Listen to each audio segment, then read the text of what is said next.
Today's episode is sponsored by Scare Scotland Talent Agency, unique talent for film, TV and events.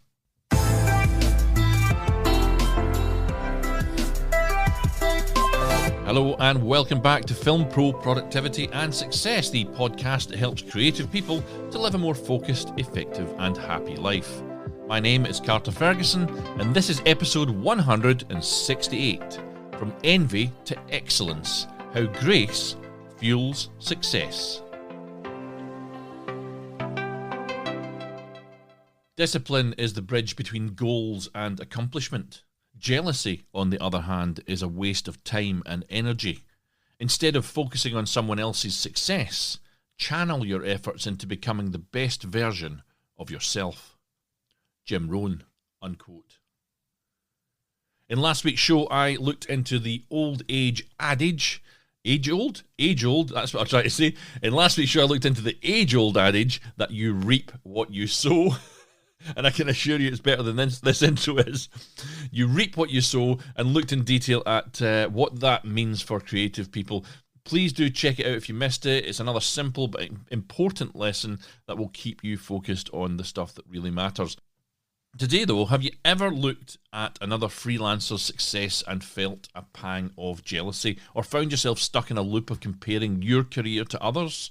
Well, don't worry, you're not alone. Today, I'm going to be talking about how you can approach your freelancer career with grace in order to overcome jealousy.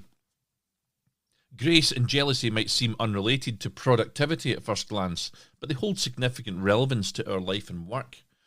And I've touched upon this topic before, but I still hear it arise here and there in conversations and in occasional professional interactions with others. And just touching again on last week's show, one of the things that came up was how gossip can have long-lasting effects on your reputation. Not being the subject of it, that's not what I'm talking about, but being the person who gossips. And I've certainly been in a situation where, having been told by others that a competitor of mine was slagging me off, I have believed that, and I have believed it for, I'm not joking, like for 10 years or more. And I looked upon that person that I was getting told was slagging me off with a degree of annoyance or envy, only to later in life become very good friends with them, when both of us finally just sat down and talked. And I'm talking again about my fellow fight director and all-round good egg, as I'm sure he would deem himself, David Goodall, who I don't like to go on about this, but he passed away really fairly recently, and we were firm friends by the end of that. But I mean, for years and years, I was like, for fuck's sake, every time I heard something about a job he was fight directing on, it would be like, oh God, what's happening there?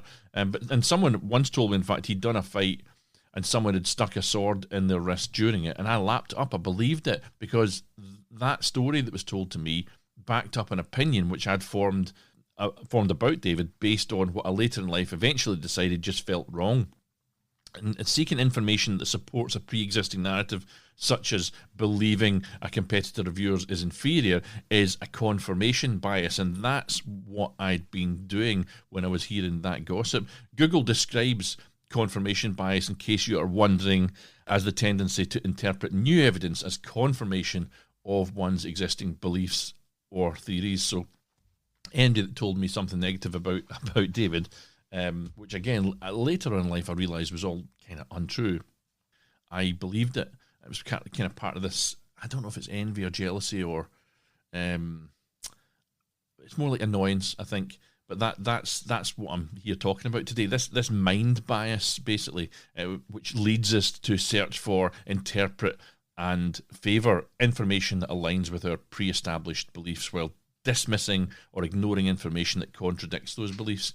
And that's what happened between me and David. Somewhere along the line, I just stopped believing that narrative that I had swallowed in the past, and we started talking. And eventually, as I said, all we did was just sit down for a coffee, and he just brought it up, and I admitted to him that I'd previously believed everything I'd heard about him slagging me off, and I had seen him as what I regarded as a kind of an aggressive enemy in the industry that I work in, whereas the truth was that he wasn't like that at all. And it's really important to be aware of these sort of biases we have in our head and strive to approach information objectively. As I say, David and I, I've mentioned this before, but David and I later in life shared jobs. We passed work to one another and talked very often right up until his passing. The production coordinators that tried to play us against each other, in fact, to get better rates or whatever they were up to, there was always some funny business going on. They never realised that we were actually communicating the whole time, and we caught them in so many lies that it was regularly, far too regularly, becoming the source of much laughter. Like many others in his life, I miss David Goodall every day now. It was grace that brought us together, and we benefited greatly from the friendship that came of it.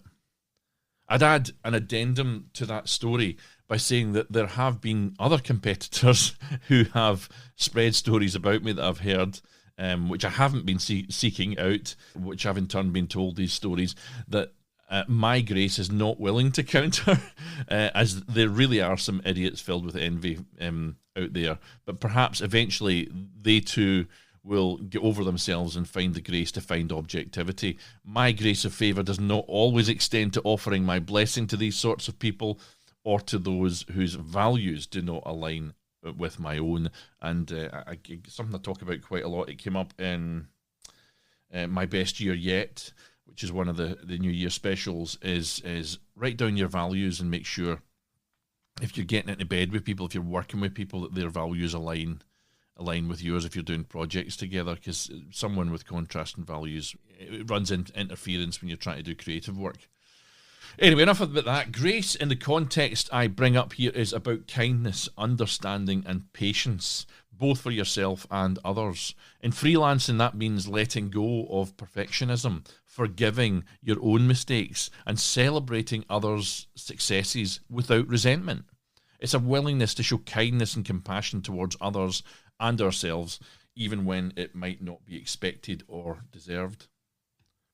Grace improves our productivity, because if we can imbue it or instill it within ourselves, it will firstly reduce mental clutter, mental mess that we unwittingly collect, caused by our self-criticism and that envy that I talked about, that jealousy, those jealousies. It also encourages a state of mind where mistakes can be seen as learning opportunities if you have this state of grace. And finally, it builds a healthier relationship with your peers and collaborators if you have that sort of mindset. Be so busy improving yourself that you have no time to criticize others. Chetan Bhagat, unquote. And as I regularly do, I do apologize if that has been pronounced very, very poorly. But I do try. So the arch rival of grace, of course, is jealousy. It's often triggered when we perceive a potential threat to a relationship, status, or a resource, and it often comes from a fear of losing something valuable to us or a perceived lack of equality in comparison to others, leading to negative emotions and potentially harmful behaviours. And I say that you must acknowledge jealousy and temper it with grace if you're to gain control over it. So remember that jealousy is a natural emotion, especially in a competitive creative industry. It's not bad in itself, but it's what you do with it that matters. And you can always reframe jealousy. Instead of seeing someone's success as proof of your failure, view it as evidence of what is achievable. And I've told this story before, but you know, I'm on episode, what is it, 168 or something like that? I've told this before, but I'll never forget that situation that arose when Kevin McKidd, actor who was in the year above me at college, got his success in the film Trainspotting. And I just thought it was the best thing because he proved that success was possible for all of us. I did, however, meet a fellow classmate of his sometime later that was just filled with envy for Kev's success. And that guy went absolutely nowhere. By embracing grace through empathy, kindness, and understanding in our interactions with others, we can overcome the negative impacts of jealousy, like reduced focus, damaged relationships, and self-esteem issues. In the end, a gracious attitude to our life and work enables us to make better decisions, build resilience, and achieve more fulfilling, outcomes in both our personal and our professional lives. And if you need some tips to manage jealousy, productively manage jealousy, then try some of these. Limit social media if it triggers comparisons. As Theodore Roosevelt famously said, comparison is the thief of joy. And social media inevitably leads to us making comparisons with others, but you need to control that. Don't ever forget, I can't remember the quote exactly, that what you're seeing on social media is other people's highlight reels. It's the best of what they are getting put out there. If I do a video to promote this show, I've probably done 20 takes of it. And then I've done a little bit of polishing of it, and I've got clean audio, and I put out that very best one. If you saw me put out the first one, it would be a disaster area. Not everything is easy for everyone. And I've been lucky, actually, because I've had a forced limiting of social media in recent months due to me having been so busy at work. And I have to say, at this point, I'm quite grateful for it. Next up, if you're looking for something to manage jealousy, is focus on your own goals, not someone else's timeline, not someone else's goals. The only person you should try to be better than is the person you were yesterday. And finally, if you think it'll help, try keeping a journal to remind yourself of your own successes. And when you have a win, celebrate it. Don't just have a success and move past it and not think about it as just something you had on a to-do list. Acknowledge the win. Acknowledge the success you've had. In the words of Kara Goucher, acknowledge all of your small victories.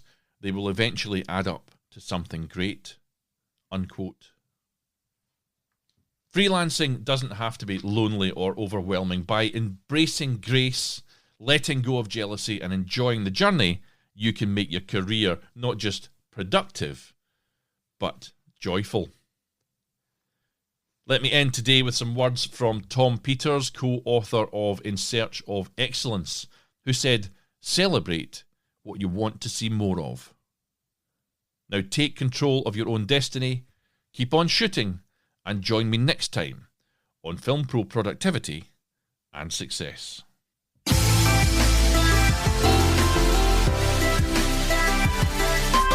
The music you're listening to right now is Adventures by Ehumitsu, and you can view the full show notes, the transcript for this episode, only at the official website, filmproproductivity.com.